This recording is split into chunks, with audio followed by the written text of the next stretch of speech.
వచ్చారు. ఓహో, ఎందుకంటే ఒక పూట బుద్ధికి కూడా తెలియనటువంటి పాండవుల వద్ద నుండి నేను రాయబారిగా వచ్చాను. అతను రాయబారిగా వచ్చినటువంటి వాడు ముందుగా భోజనం కనీస ధర్మం తెలిసినటువంటి వాడైనా నేను ఎందుకు వచ్చాను?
నీతి కోవిధులు అప్రతిహీనమైన బల సంపన్నాలు దైవంశ సంభూతులను మేరు నగవీర సమానులు అసహాయులు అజేయులు త్రివిక్రమ పరాక్రమవంతులైనటువంటి పాండవులు కృష్ణ అలనాడు పునర్జోగమును ఓటపడినటువంటి మేము 12 ఏళ్ల అరణ్యవాసము 1 ఏళ్ళ అజ్ఞాతవాసము గడుపునట్టు పెద్దల యొక్క కట్టడి అతి క్లిష్టమైనటువంటి అజ్ఞాతవాసాన్ని కూడా పరిసమాప్తి చేశాం.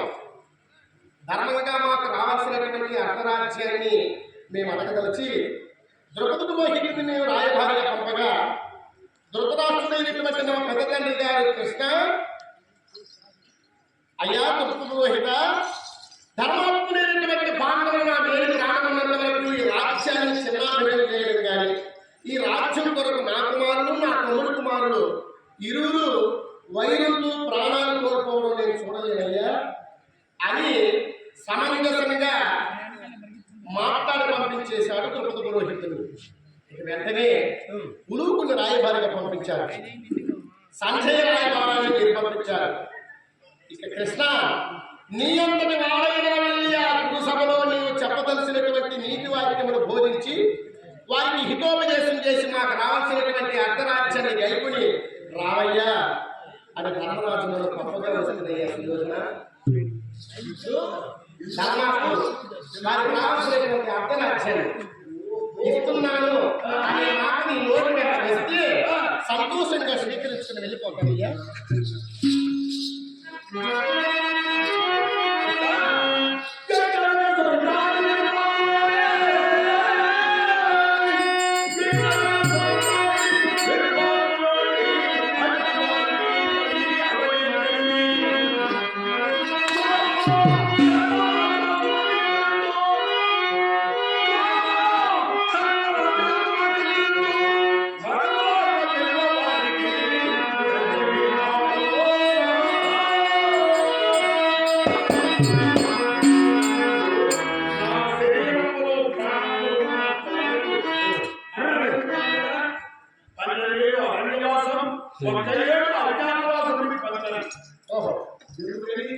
ఎందుకు 13 సంవత్సరాలు నిండినటువంటి వారికి రాజ్యానికి భ్రష్టులు రాజభ్రష్టులైన వారు రాజ్య పరిపాలన చేయనటువంటి వారు కోల్పోయారు. ఒక్క ఏడు అధికారవాసం ఇచ్చేయించారు. కావున ఎంతటి తెలివయ్యా నీకు. 13 సంవత్సరాల వాళ్ళ రాజ్య భ్రష్టులు కావించి రాజ్యార్హత కోల్పోయారని ఇప్పుడు చెప్తున్నారు. సుయోధన, ఇది నీకు న్యాయమా? ఓ సుయోధన, ఓ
ఇచ్చేటటువంటి అర్హత వాళ్ళకి లేదయ్యా.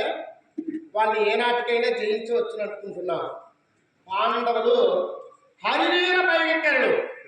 కథన రంగంలో త్రిమూర్తులే ఏకీభవించవలసిన ఒక్క వేగులో చెప్పగలిగినటువంటి వారు ఉన్నారు. పరమ ధర్మాత్ముడైనటువంటి ధర్మరాజు కలుసన్న చేశాడా, సప్త సముద్రాలు ఇంకిపోతాయి, కుల పర్వతాలు మొగ్గిపోతాయి, సృష్టి అతలాకులపై సర్వనాశనం అయిపోతుంది ధర్మరాజు కన్యల చేస్తే. రెండవ వాడైనటువంటి భీమసేనుడు అనుకుంటున్నారా? హరివీర భయంకరుడై వజ్రదేహుడై రాక్షసి సంహారం చేసినటువంటి వీరాతి వీరుడు విక్రమోపేతుడైనటువంటి వాడు భీమసేనుడు. నా మిత్రుడు, నా అనుభవ చిలికాడు, నా శరీరంలో సగభాగమై మెలిగినటువంటి వాడు, నా భావమది సుభద్రాపతి అర్జునుడు ఎటువంటి వాడు తెలుసా? ఒక భాగం గురించి ఎత్తగలదు ఈ ఉర్వీ తలపుల్లా.